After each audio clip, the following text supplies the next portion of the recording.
വസ്ത്രം, ആണിന്റെ വസ്ത്രം പെണ്ണ് ധരിക്കുന്നതും പെണ്ണിന്റെ വസ്ത്രം ആണ് ധരിക്കുന്നതും നിരുത്സാഹപ്പെടുത്തണം. എത്ര നൂറ്റാണ്ടുകൾക്ക് മുമ്പ് അയിമത്ത് ഇതൊക്കെ എഴുതി വെക്കുന്നത്. അയ്യേ, ഇതെന്താണ് കോലം? ചെറുപ്പത്തിലേ നിരുത്സാഹപ്പെടുത്തണം. വലുതായിക്കൊണ്ടിരിക്കുന്ന കുട്ടി ഷോൾഡർ ഇല്ലാത്ത ടോപ്പ് ഡ്രസ് ഇട്ടിട്ടാ വന്നേക്കുന്നത്. ഇതെന്താ ഹാജിയാരെ, ചെറുതല്ലേ? നീ ചെറുതന്നല്ലേ വലുതാര്?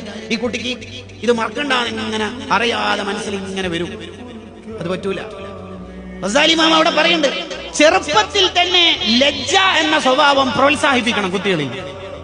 ഫാത്തിമ, എന്താ പാപ്പ, ഇതാ നിന്നെ പഠിപ്പിച്ച സാറ് ഉസ്താദ് വന്നിട്ടാ. അത് പണ്ട് 5ാം ക്ലാസ്സിലാ, ഇപ്പോൾ +2-ലെത്തി. ഇപ്പൊ അവളെ പുറത്തെടുക്കാനൊന്നും പറ്റൂല. അത് പണ്ട് 5ാം ക്ലാസ്സിൽ പഠിപ്പിച്ചതാ. അത് വെറും നാണാ ഉസ്താദ്, ആരും നിൽക്കൂല. അങ്ങനെയല്ല പറയേണ്ടത്. എന്റെ മോള് ചെറുപ്പത്തിലെ ഹയാ ഉള്ള മോളാ ഉസ്താദേ, ആരും നിൽക്കൂല സാറേ. അങ്ങനെയാണ്. ലജ്ജ കുട്ടികളിൽ ഉണ്ടെങ്കിൽ അത് അപ്രീഷിയേറ്റ് ചെയ്യണം. അൽഹംദുലില്ലാ. ഇനി അതിന്റെ ഓപ്പോസിറ്റ് കുട്ടികളിൽ കണ്ടാൽ, അങ്ങനെ ചില കുട്ടികളിൽ ഉണ്ടാവും. ഉദാഹരണത്തിന് 2ാം ക്ലാസ്സിൽ പഠിക്കുന്ന ചെറിയ മോന് ബാത്റൂം ഒന്ന് കുളിച്ചിട്ട് തോർത്തെടുക്കാതെ മുണ്ടെടുക്കാതെ ഇങ്ങനെ പോകും. കിച്ചന്റെ ബാത്റൂം എന്നാണ് മൂപ്പര് കുളിച്ചത്. അങ്ങനെ kitchen, central hall, dining hall, bedroom, വാഹനജാഥയിൽ ഓരോ സ്വീകരണങ്ങൾ ഏറ്റുവാങ്ങി 6 റൂം ഇങ്ങനെ യാത്ര ചെയ്ത ചില പിള്ളേരുണ്ടാവും. ഇങ്ങോട്ട് വേണം ഡ്രസ്സ് കിട്ടി. എന്താണ് നാണം വേണ്ടി? ഔറത്ത് തുറന്നിട്ട് ഇങ്ങനെ നടക്കല്. ഔറത്ത് തുറന്നിട്ട് നടക്കുന്ന ആളെ ഭൂമി ശപിക്കൂന്നല്ലേ? ആ കുട്ടിക്ക് 2 വട്ടം അങ്ങനെ തിരുത്തി കൊടുത്താൽ മതി.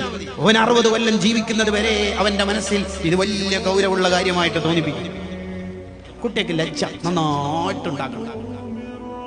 അവനങ്ങനെ ആളെ മുമ്പിൽ നിൽക്കൂല. ലജ്ജയുള്ള കുട്ടി. അതിന് നമുക്കും നല്ല ലജ്ജ ഉണ്ടാവണം.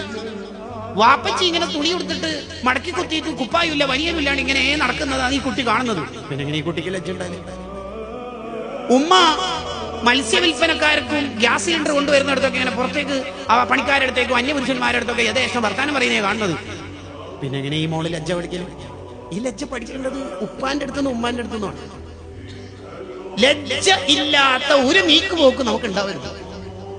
ഒന്നും ഉണ്ടാവരുത്. ഹയാ, അൽ ഹയാ ശുഅബത്തുൻ മിനൽ ഈമാൻ.